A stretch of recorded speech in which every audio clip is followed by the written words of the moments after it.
Yeah.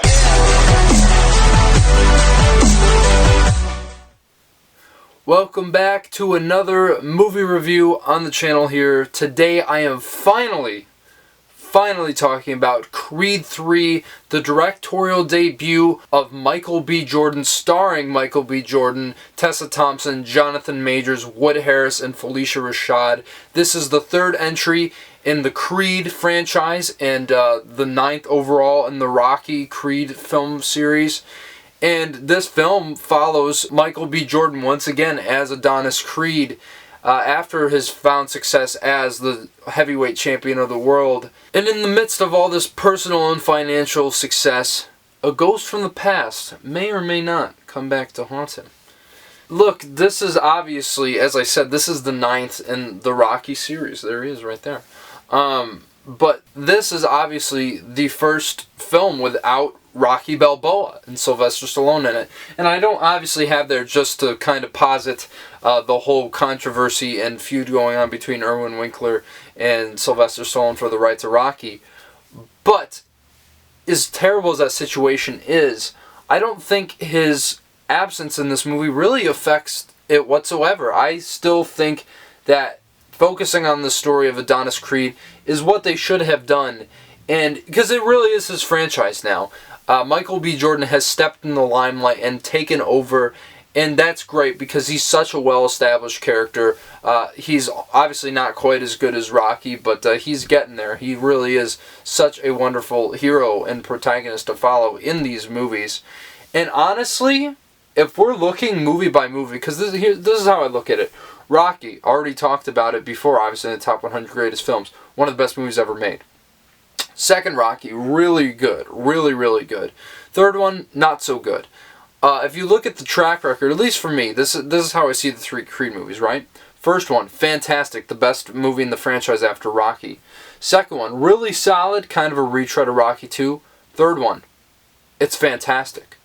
I love this movie, guys. I mean, even though we know these movies follow a formula at this point, even when you know there's going to be certain beats like, oh, well, this happened this way because this character and whatnot. Like, you see certain beats coming, but they're still so gratifying because the story is executed so well.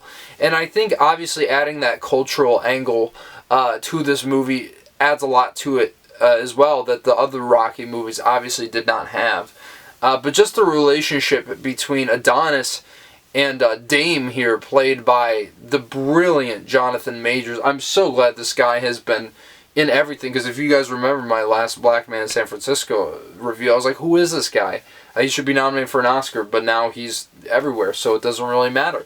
But this is the second movie I reviewed with him in it this year, and I think this is the best movie I've reviewed so far with him in it this year. And he is just absolutely tremendous.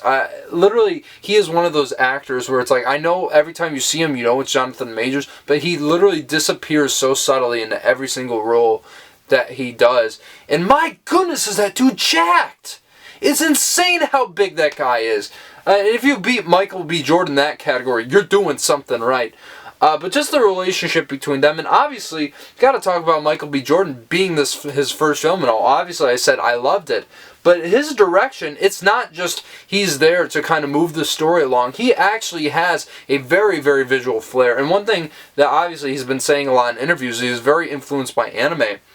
And you can see just the way, like, he'll move the camera slowly, and you'll see him emphasize, like, a certain, like, he's analyzing his opponent in certain scenes, and he's, like, going in for the hit. And it's very, very anime-esque. And one thing that he does in the final fight in this movie, which, to be quite honest with you, I think is one of the best fights in the entire franchise, probably, like, top 2 or 3. I mean it. It's so interesting from a visual and directorial perspective. And you can tell is very, very influenced by anime. This guy really has such a career ahead. I mean, such a great guy to begin with, but just so talented in so many different assets. And I think directing, he really has found his stride. Obviously, he's not well known as a director yet, but I think after watching this movie, there's proof that he can get there, because this is nothing to scoff at when it comes to a directorial debut. And the fact that he's starring in the film as well and has to direct himself is even more impressive, because this is one of his best performances as Adonis Creed. I mean, come on, obviously, you know, maybe not as good as the first one, but you know that he has the chops, and you know he has created this emotional underpinning to the character that we can all connect to. And just him and Tessa Thompson, once again, just the chemistry is so insatiable. And I absolutely love Tessa Thompson's role as Bianca in this series. Such a great support, just the way Talia Shire as Adrian was to Rocky, but in a very different and unique way. And I think she really grounds this story in a way that not even Adonis Creed can, because this whole story is a lot about regret and past and the demons coming back to haunt you. And I think Felicia Rashad, this might be her best turn in any of the Creed movies. She's absolutely phenomenal with the limited screen time she does have in this film, but she certainly leaves an impact.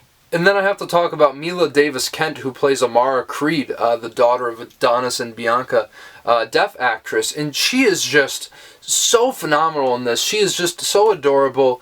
And every time she's on screen, her face just lights up with excitement. And just the chemistry that she has with Michael B. Jordan especially. I just think she's going toe-to-toe with him.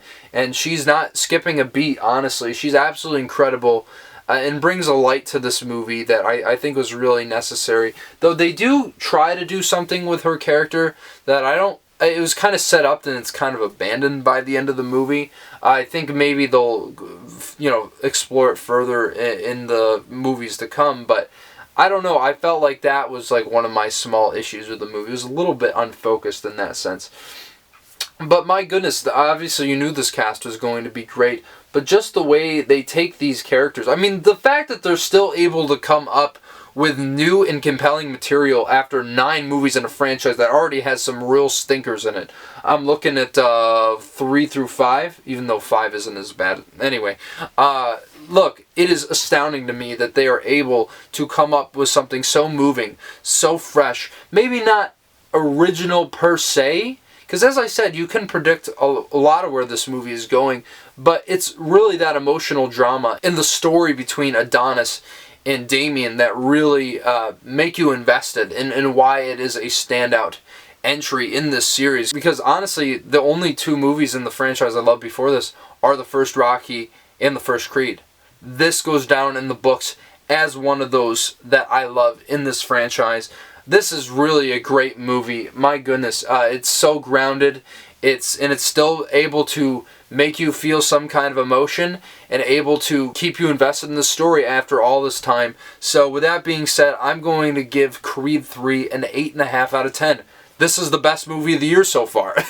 I kind of figured that it would be after seeing Cocaine Bear and Ant-Man, but, you know, I really am glad to see that we're starting off the year strong, at least with one great movie under our belts here. And I'm glad that Michael B. Jordan's directorial debut panned out as well as it could have. So yeah, guys, what did you think of Creed 3? Do you think it's one of the best in the entire franchise? I absolutely think so. But let me know what you think down in the comments below. And of course, smash that like button, subscribe to the channel. Going to be more movies coming out soon. I might not do a review on Shazam! Fury of the Gods because I'm just way too busy and I don't really care. But you will be getting a review of John Wick Chapter 4. Cannot wait to see that one. Probably one of the most anticipated ones I'm looking forward to right now. And of course, we're going to be continuing on with Nathaniel Ahart and Company's Top 100 Greatest Films of All Time. So be tuned for the next episode when that drops next week. And yeah, guys, thanks for tuning in once again. And until the next video, I'll see you later.